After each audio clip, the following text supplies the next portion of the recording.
talking a lot lately together about leadership, ways to connect with people, community, and as we started talking, felt like this would be a good way to include people.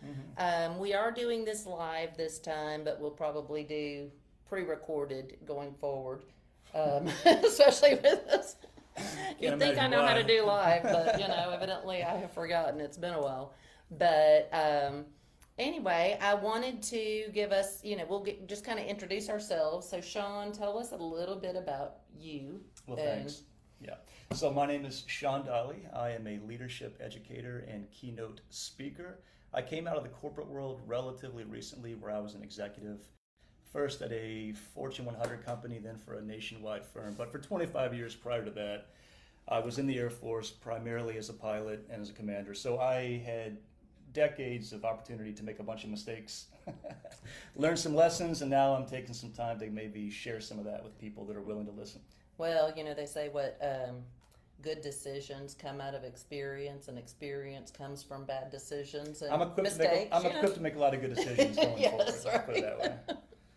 So again, I'm Stephanie Clements, sales leader and business owner. I've done sales in multiple different arenas. Currently, it's with Bluegrass Land Title, and I also own a business called Handyman Light and Remodeling, and have had a passion for connecting people, giving back to the community, done a lot of fundraising and things like that. And so, and I know one of the points that we talked about last night, and I want to touch back on that as our first leader and how that works. So you were explaining the first leader that we get an example from is... Yeah, so again, I think the title of the show is Relational Leadership, and we certainly live in a pretty complex, technologically driven world, and if you work in any type of an organization, you are well versed with these complicated organizational charts and HR policy manuals and all kinds of important and necessary rules. But the first leader to whom we were exposed, for those of us so fortunate enough to have one, was our mother. So the same person that originally nursed you, changed your dirty diaper, patted you on the rear end when you were feeling grumpy, was the same one who one day would turn on a dime and admonish you, do not go into that street.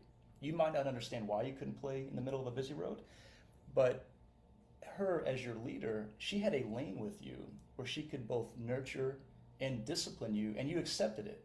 Right. So I just thought that, we are naturally inclined to be led by people that we trust.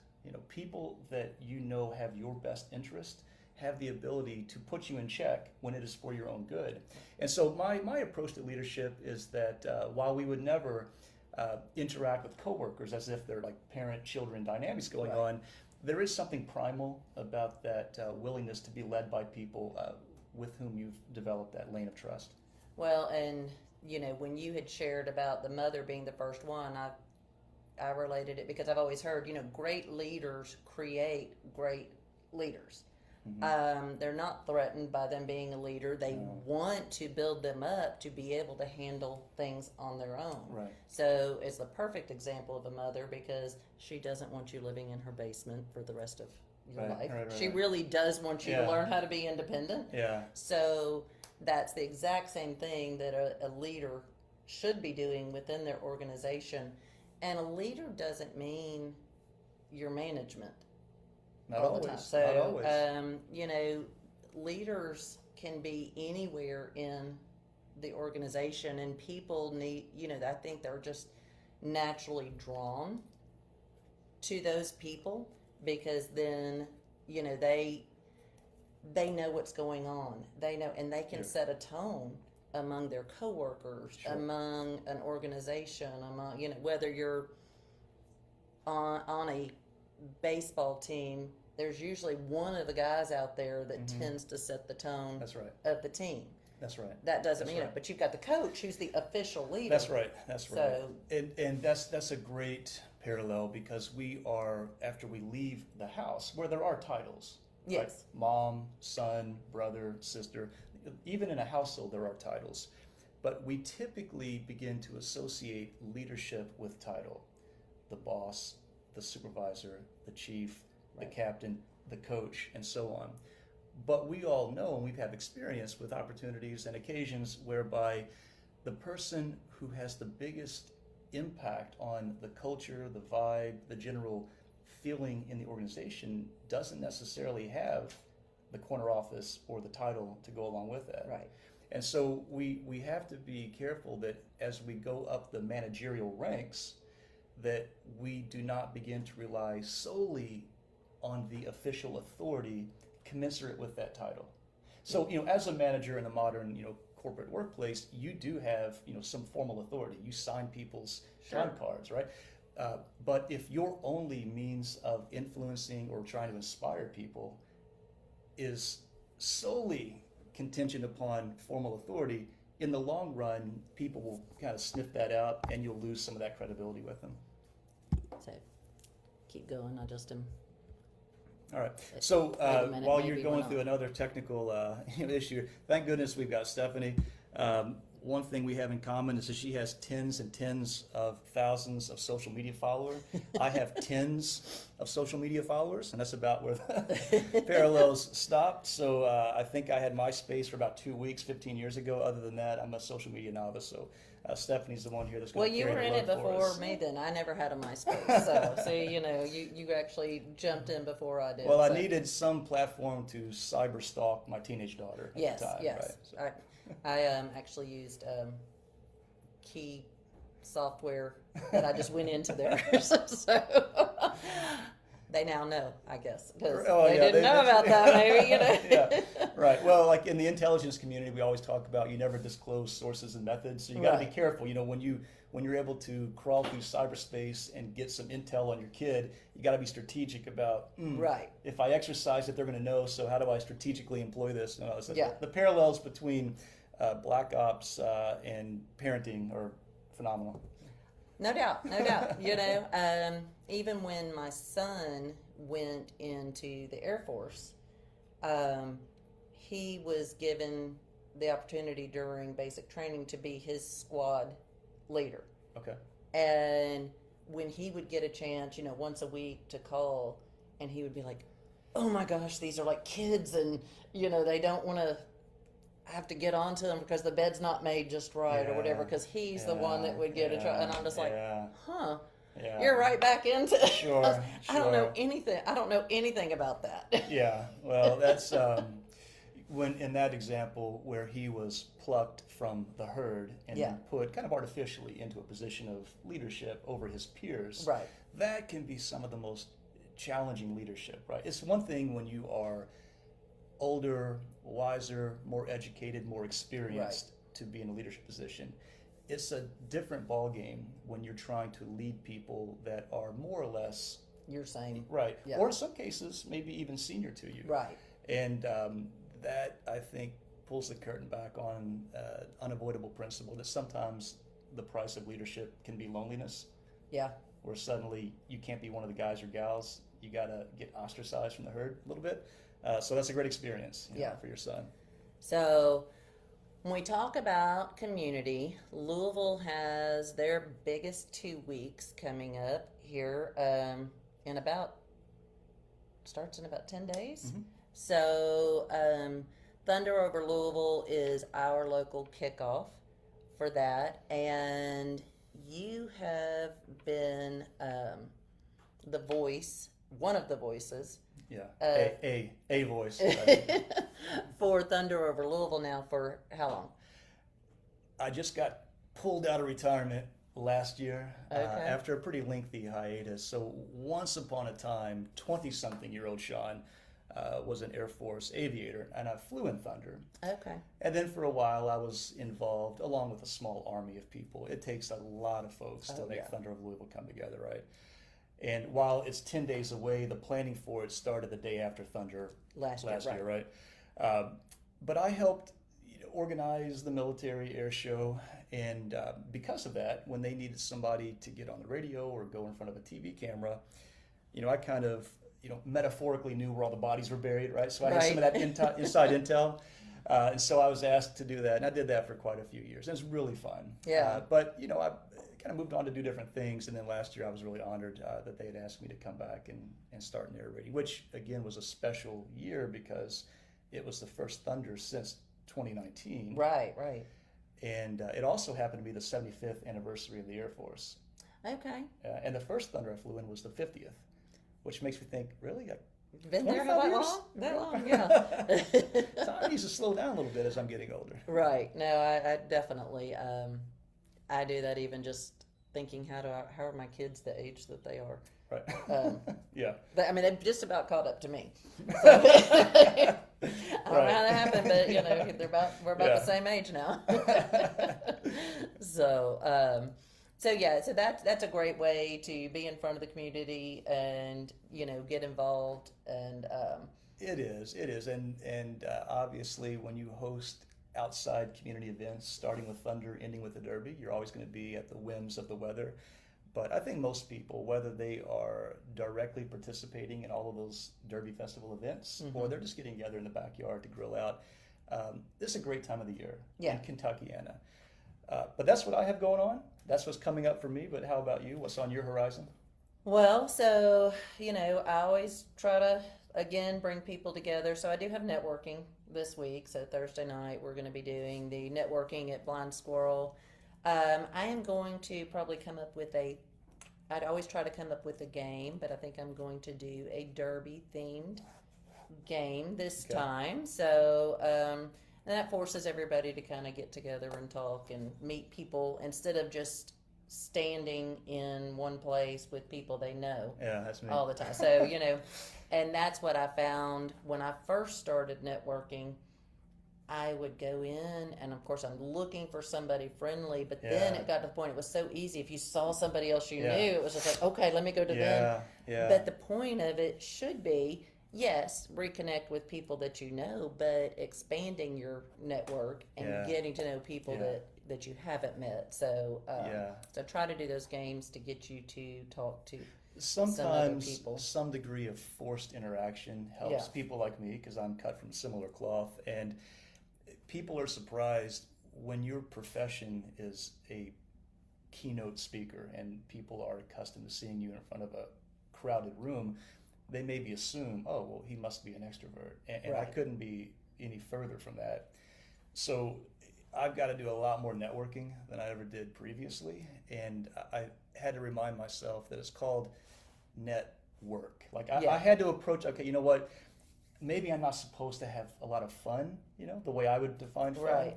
There has to be some element of work to this because like you, as an introvert, I walk into a crowded room. I'd love to sit down with somebody and have one 60-minute conversation. Mm-hmm. But 15 4-minute conversations, I leave there like drained, like, oh my gosh, I feel like I've been in a fight. Like I am emotionally and physically exhausted because that's just not how I'm wired. Other people, they go in and after an hour of conversation, they're ready to go down to Barstown Road and keep the party going. Right, I'm like, let me get into bed and put Netflix on because I'm drained. Yes. So, and that is, I mean, it's a good point. And I have, people assume I'm an extrovert, and I would say I'm an extroverted introvert. Yeah, well, there's a spectrum because to I have learned to get out and do all of those things, and and talk to people, and yet it's difficult for me. Some of that is forced to get out in front of people that that I don't know. So, and I've talked to a friend of mine that is the lead singer in a band. He's the same way. He can get up there, he can perform, but having to go through the crowds or talk to different he struggles with that. And so I love to get small groups together too. But on the other part of what I am doing is, because I do believe, connecting and whatever is one part, but giving back is another portion. Mm-hmm. And I always try to find different ways, Christmas, trying to find a family or whatever. But this is, I started getting an idea because I was cleaning out my closet and had so many clothes. Some of them have barely been worn. Some of them are well worn, but I've always taken good care of my clothes. And I was like, do I just go donate it? Do I go drop them off at Goodwill? Or do I, what's something we can do? Yeah. And so I decided on doing a clothing swap. There are small monetary things with this, but the money is going to go to Free to Hope and the Healing Place. Okay. So once it covers expenses, because we're going to hold it at Melwood Art Center on the 20th of April. Okay. Perfect time before Derby, so we're going to get out and you can come and get a whole new wardrobe for very inexpensive amount, and then yeah, you had me at inexpensive. Right. I mean, lightly used clothing, and like I said, I know there are a lot of, especially ladies, who have some things in their closet that still have the tag on because we thought we were going to be able to fit in it. And we were determined that it was we were going to fit in it. And 2 years later, we still don't. And maybe it's time to let it go. I don't. I mean, I'm just saying attitude. For a friend. But right. Yeah, I don't know anybody like that. Yeah. So those things, I plan to bring all of mine. If I haven't worn it in a year, it's time for it to go ahead and go. So I'm looking forward to finding some outfits, maybe a dress for Derby, hat for Derby, because you can do your accessories, and coming away and not having to spend a fortune, and having gotten my closet cleaned out, and all of the leftover clothing is still going to go to these. So Free to Hope works with women trying to get out of sex trafficking. Okay. And many of these come with nothing to their name because they are fleeing for their lives. Yeah. And they have nothing. So they need help getting set back up. They offer them a place to come in until they have decided that they're fully out. They're working on creating a place that is safe for them. And they may just come and exchange their own clothing just to have clean clothing, then come in and get a shower and exchange and get some clean clothing there. Oh, that's beautiful. So you said at Melwood Art Center. Melwood Art Center on the 20th. That is Thursday. I did it on a Thursday because there just wasn't any Saturdays. Can people just show up, or do they need to register ahead of time? Yeah, they can register, but they can just show up. Okay. And it's a suggested donation, so if you can pay $10 to get in, again, that helps us cover expenses and, again, whatever money is left over. And then if you are contributing clothing, you can pick 20 items of clothing for no charge. If you're not contributing clothing, clothing items are $5 to $10 each. So, very, very reasonable. And come in and get what you want, and then just pay it at the end, when you check out. So that's going to be from 12 p.m. to 8 p.m. is when you can come through. And so lunch breaks, after work, or maybe if you have a flexible schedule, you can get in there, at whatever time then. So I'm excited about that, and helping some, people who are making a difference. Sure. So. No, that's beautiful, Stephanie. I wouldn't mind, though, going back, because there's something that you said that it caught me off guard, because I've only kind of met you professionally at these networking events, and typically you're hosting, you're sponsoring, so you kind of gotta be on. But even as an introvert who's had to learn how to network, my assumption about you was that was, your native environment. So, so was there a time early on when it was more of a struggle, and now you've just built up the skills to do it? Because there's probably a lot of people watching and listening, who might know you and think, in a million years I wouldn't have guessed. I would have never guessed Stephanie Clements was not like a hardcore extrovert. So what was that like, sort of like foray? Was it a straight line where you got better, or did you just have to experiment some different things Oh, to I had figure to it out? experiment, definitely. 13 years ago, I did not know anybody in Louisville. Um, and I took on my first real sales position. Okay.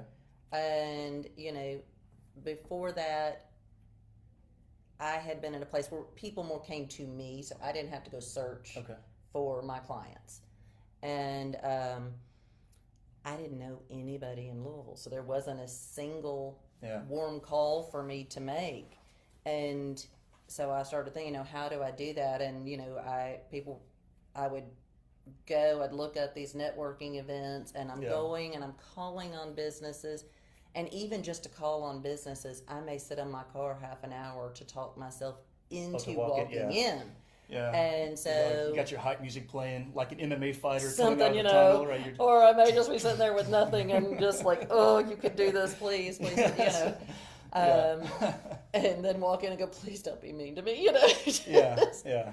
But with networking events, it really was walking in, looking for somebody who just looked friendly. Sure. And, we've all experienced those times where, they talk about the closed circle. Right. Okay, like when people you can't are get physically in when they are facing each other, yes. right? They are subconsciously sending out a signal that says our tribe is established. Yes. You're not part of it. It's right. And so I'd immediately go, if it was breakfast, go get some coffee, if a breakfast meeting, go get some coffee first, look around, just, and hope that there's somebody along that way. And then, as I began to meet a couple of people, then I would ask them, to help introduce me to somebody else, sure. And that Always made a big helps. difference, And after I started getting more established, I decided to start hosting my own. And then it wasn't so bad because people were coming to me. Right. And, well, they expect me to speak to them now. Yeah. I'm not, it'd be rude for me not to instead of me trying to interrupt and join in.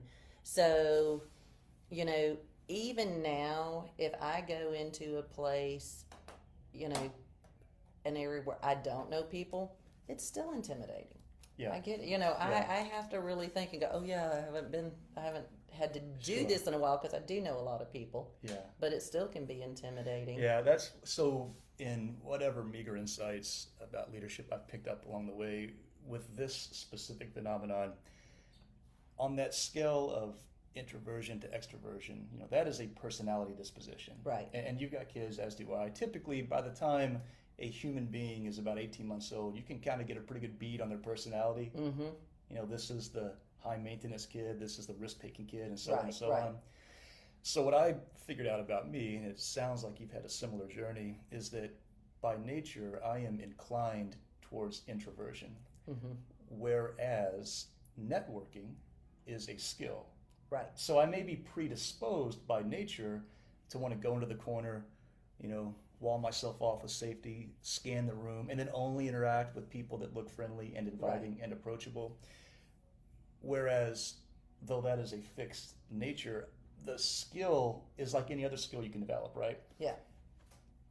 Shaquille O'Neal was 7'2". That didn't hurt for him to become a basketball player, but he still had to get into the gym and develop and learn individual how to skills, do it. right? So one of the things that I try to help folks with is understanding that by nature, in the spectrum of dispositions, you may be stronger, or I wouldn't say weaker, but less inclined in any given area, and yet there may be skills within that you just have to develop. Because rarely, if you ascend to higher levels of leadership, can you simply pick and choose like a buffet. I will and won't do these things. Like, well, sometimes as a leader, what is required of you may or may not comport with your natural desires. So for me, that was definitely a very similar path. Was okay. Look, I just want to find a safe port in the harbor here. But it's funny. Like about the time that I'm starting to network, in my 20 somethings, I'm telling my kindergartner kid, go make friends on the playground. Come on, go make friends. And I almost feel like, oh, do I need to bring my mom here to like tell me, Right. go make friends Go at make this friends. conference, go make friends at the conference. Like, it's the So, same and thing. that's what I try to do though at my networking, is just make it a game, make there to be games where you can make for new friends, but it is, I totally get, and at my event, you get people who like, they don't even want to be part of the game. If they can find one or two people and get to talk to, that they're fine. Yeah. And, so it can be whatever you want it to be. But I would say if anybody comes to find me, I'll usually try to, I try to greet everybody. And if you let me know, then I try to introduce people to somebody that's would be kind of key to them. Oh, well, anytime you can get that sort of warm handoff. Right. And some people are almost like politicians, where they go through the mechanics because they know your name, they know her name, and they just say, hey, talk, and then they back out, and you're kind of left like, what do I do now? Right. Whereas when somebody knows a little bit about you, knows what you're about, and they have a similar read on somebody else, they can kind of kickstart the conversation. Now, at a certain point, two grown professional adults probably got to stand on their own 2 feet, but certainly I know I appreciate when people do that for me. And I don't know at what age I won't need that. It ain't 49. So maybe one day when I'm all grown up, I won't need that. But it certainly is something I appreciate. Well, no, it's definitely easier. But so I think that we are about at our time limit. But hopefully with this, y'all got a little bit of information that you can use. And hope that you can also join us for some of our future content. We intend to continue to deliver good information and ways that you can learn how to integrate into your own life. Mm-hmm. So that's right. Yep. No, this is a journey, and I don't know that Stephanie or I have certainly not all of the answers, but through some dialogue and maybe some incoming Q&A from you guys, we might be able to stumble across a couple of things that might help all of us. Yeah. So thanks for joining us, and we hope to see you again next week.